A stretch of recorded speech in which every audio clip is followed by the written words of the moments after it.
everyone. Thanks so much for joining us. I'm here today with Samantha Arrington Sliney, who I will now call Sam, because we've chatted and now I feel like we know each other very. We could have just chatted all day long about policy, which is so fun. But she is the founder of White Lace and Combat Boots. She's an Army spouse, but also a member of the Air National Guard. So, hi, Sam. How are you? I'm doing good. How are you? I'm doing well. And I mean, this is the best way to spend a Friday, right? Like just going back and forth about like everything that's happening in the spouse employment community and new policy. I mean, it's fun. Like I think people are scared of it because they think it's wonky, but like when you meet like-minded people, I'm like, oh my God, we've been at this for a while. We got to start our interview. Yeah, absolutely. No, I Kind of love it. I fun. love to end my Friday this way.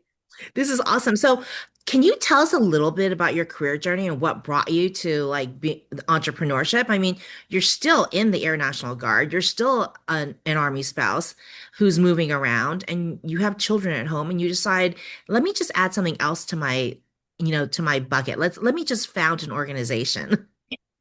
Yeah, so what led me to that? So I'm an attorney by background.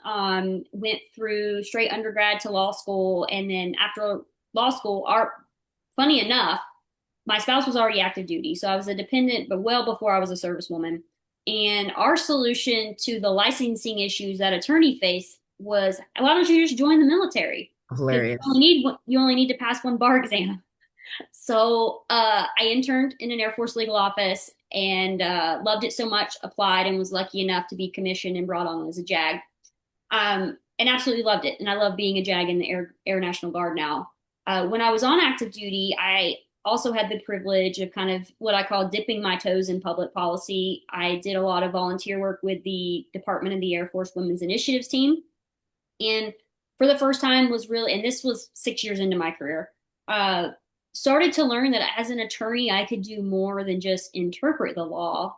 I could actually help write it Nice. and recognize that that was something that could be done. And so the Women's Initiative team, or the WIT, gave me the vehicle to do that at the highest levels of the department. I worked a lot of lactation policy, uh, female flyers, like flying while pregnant was a big initiative. You know, all the barriers that were being identified for service women, working to educate at the Department of the Air Force and Department of Defense level to bring awareness, but also to bring solutions.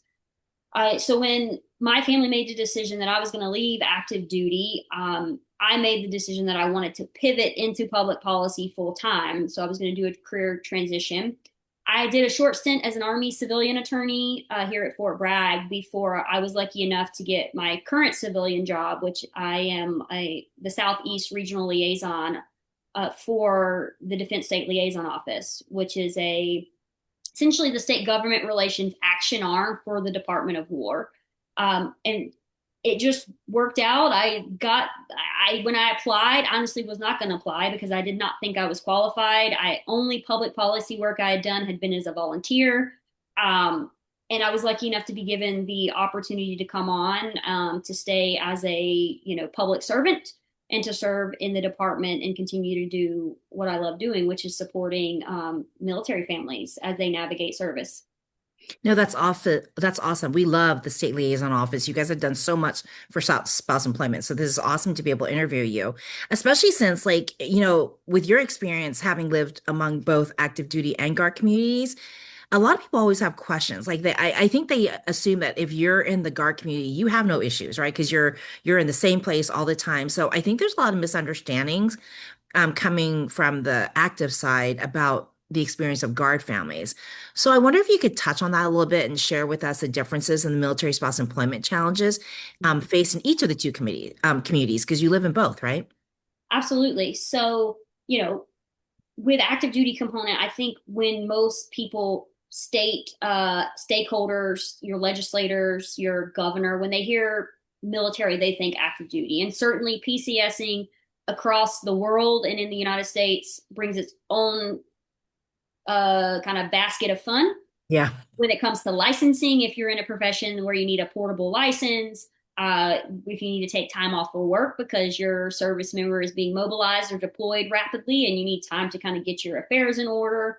Childcare issues like getting reestablished. If you're a special needs family, getting your special needs child set up with both medical care and education plans.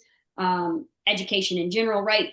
That is what most people see, right? The PCSing, which is hard on any family. It is very stressful. Um, so the active part of it, I feel like, is what most people know.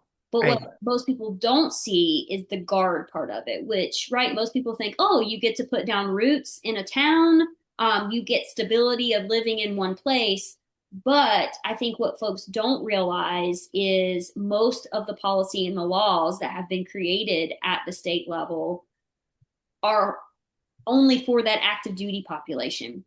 Well, guess what? As I'm a guardsman, so I see spouses go through this. When we're being mobilized rapidly somewhere in the state to a natural disaster, sometimes you're only getting 24 hours notice, sometimes less.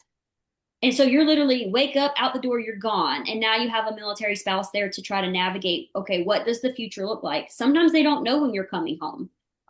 Sometimes their home has been impacted by the disaster. And so you may not be able to go to work. You may not have a job to go back to. And a lot of the laws have kind of left that demographic out under the presumption that, hey, they've got stability. They live in one place. The other part that I think is missed a lot is your guardsmen may live in places where there's not a lot of military population. They may live in a small town where no one knows what it's like to serve, um, which can be really hard when no one understands what you're going through. You know, as an active duty military spouse, I have a whole tribe of folks that have lived this reality, that understand it and have went through it, that I can rely upon.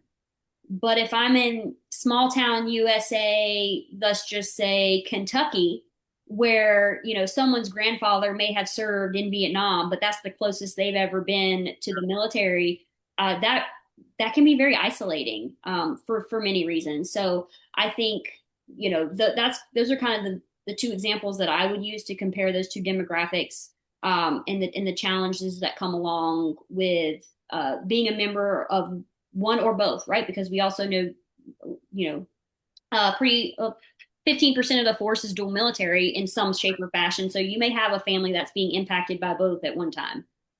No, that's really great. And thank you so much for sharing that because I think it's something that a lot of people don't ever think about. You know, it's not because we don't care, it's just people just don't think about it. So I appreciate you bringing that to everyone's attention. And I know I was reading your interview online. I hope you guys will all go read her interview online. But you mentioned that a lot of the resources that helped you were really your mentors and your sponsors. Like with every pivot and every transition you made, it was really your mentors and sponsors that really made the difference to the successful pivot or transition. Can you speak about that a little bit? And then what advice would you have for military spouses who need to find their own mentors and sponsors? Absolutely. So it took me a long time to understand the difference in the two, right? Like, and I love this. I'm stealing this from somebody else that explained it, right? The mentors are the people who are talking to you and helping you make decisions. Your sponsors are the ones that are talking about you in Right. rooms that you may not be in. And I think sometimes a mentor may evolve into a sponsor or vice versa, or they may serve both roles depending on the relationship. So for me, it was always organic. And I never asked anybody to be my mentor, but I would meet people that had qualities that I wanted to emulate, or had a job that I thought was just super cool, and like I would want to have that job. So I would just reach out to them. Hey, can we have coffee? Hey, can we chat about this? Or just simply, hey, I ran into this issue and I'm trying to navigate a career pivot or a career move. And I think you might have some insight that's valuable to me. So I never really asked anybody to be my mentor or put, you know, labels on anything. It just, I found folks that I wanted to emulate or had qualities that I thought made for a good leader, and sought to establish relationships with them. So it was always very organic. And I think, you know, you can never underestimate who's going to be a good mentor, because I've had mentors that have served highest levels of the government.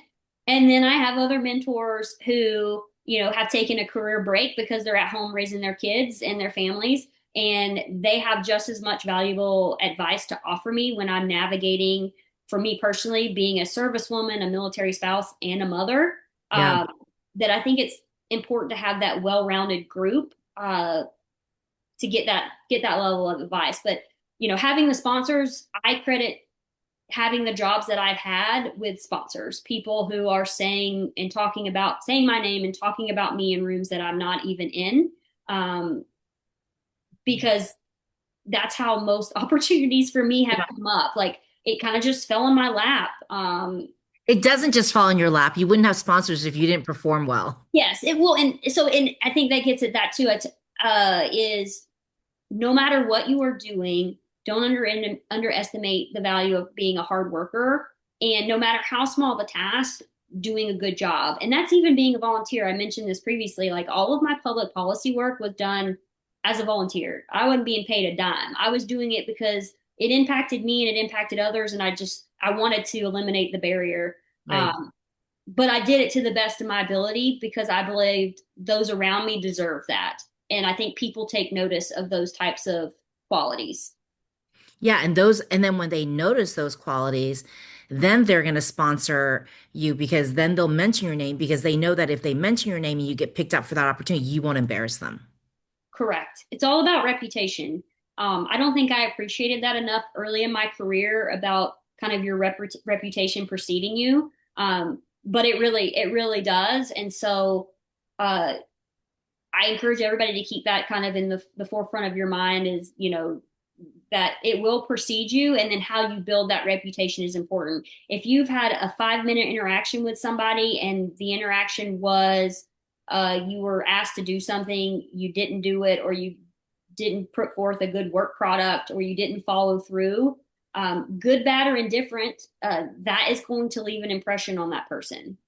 I think something that a lot of people don't understand is they never know what opportunities never came to them because the door was shut to them because there was a first impression made that wasn't favorable. And so that person who could have been a sponsor was like, oh no, I'm not putting their name forward because I'm not willing to take that risk. And so, like for our son, whenever I mentor him, I'm just like, you just need to understand that people are always paying attention and you never know what opportunities you miss out on because you made a bad impression. Yeah. And raise your hand for the smallest of things. I mean, even if it's like building a roster for a group that you're in because somebody needs to collect the information so we have a way to communicate with people rapidly. Something as simple as that, you never know what door that might open. And I think some folks take those smaller tasks as not mattering when, what I hope people are saying about me, when I'm not in the room is, hey, Sam will follow through on whatever task that you give her. And in fact, she's going to work to make it better. Whatever solution you've asked her to reach, she's going to go beyond that and she's going to push it further than what you even imagined it could be because she wants to make, the organization, yeah, the climate, the culture better. Yeah, no, that's awesome. And I also love your perspective and like you already have a law degree, so you could stop. But I love your perspective and like never stopping and investing in yourself in terms of continuing education and networking.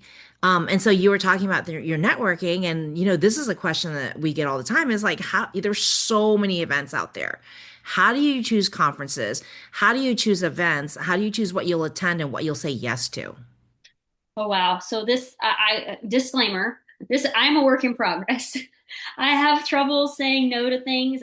Because I do consider myself a lifelong learner. There's many things that have my interests and my initial gut reaction is to always say yes. But after self-reflection and stuff, I have to come to realize that I can't say yes to everything because of the obligations I have in my life, whether that's with the military, as a military spouse, to my family, having 4 children, all of those things. So as I have progressed in my career, it initially started out with is I said yes to as many things as I could. Now I didn't have the obligations then that I have now. I didn't have 4 kids. I wasn't in the guard and didn't have a civilian career at the same time.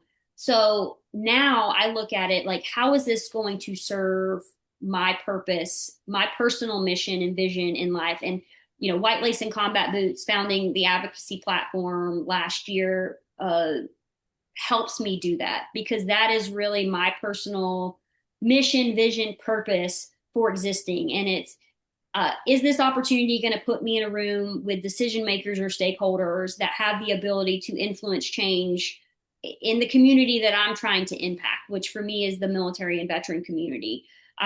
Is it going to put me in that space? Is it going to help me build relationships to push forward some of the policy and law changes that I want to push forward?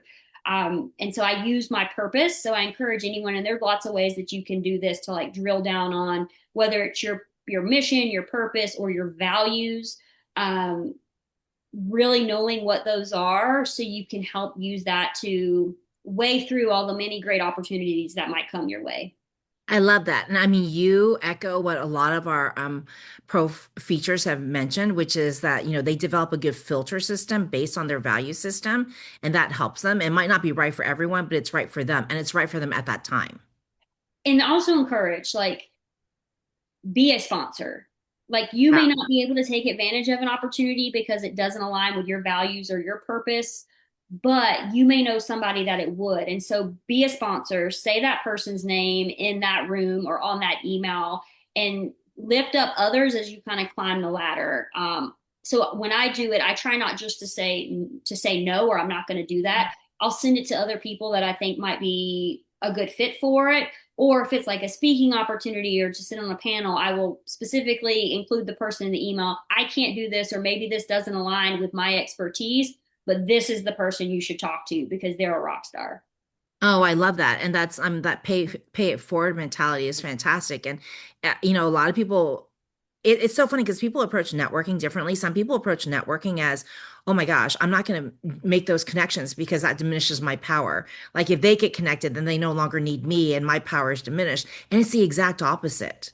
And I wish more people would understand that. It's like the more connections you make, the more opportunities you create for other people, Mm-hmm. it will come back to you. And even if it doesn't come back to you, it's just a good thing to do, right? It's just Yep. the right thing to do.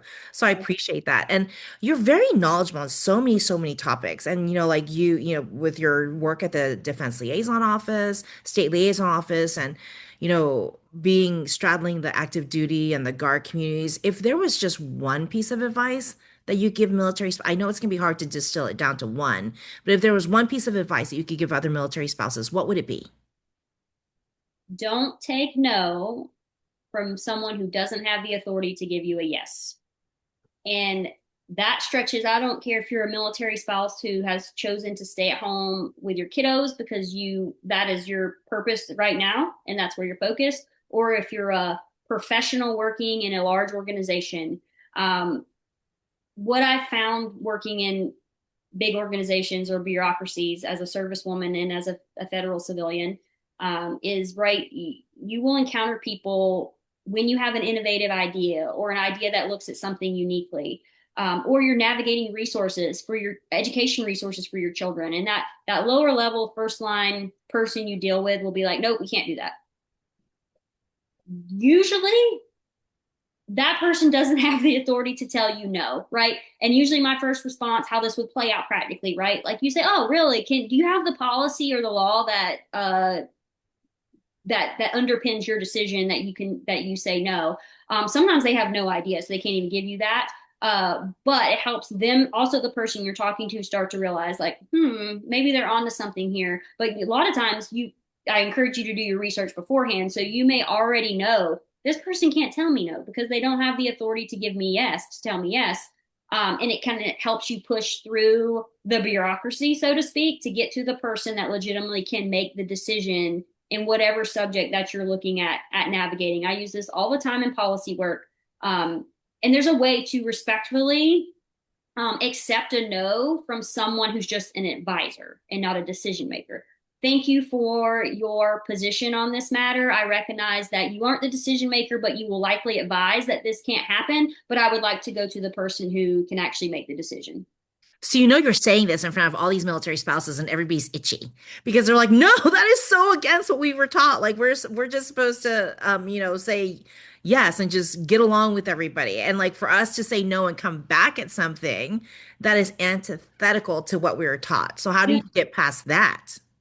It took me a long time because right, I'm a service member, so I was also taught like salute smartly and you move on. And I have found, because I've worked with a lot of senior leaders at the top, they don't know people are saying no. Hmm. But when like a congressional is filed or something major happens, or right, they start getting requests for information from the Hill, they're like, what the heck? Like, this was like, why is this even a problem? Is generally they have no idea that like this is, and I call it the frozen middle, and you and I talked about that. The frozen middle um, is saying no or taking their decision space away from them.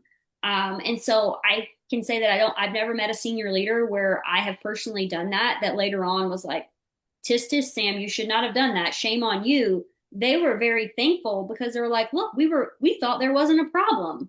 They're Um, removed. They're they're removed from so the far job. removed, Yeah.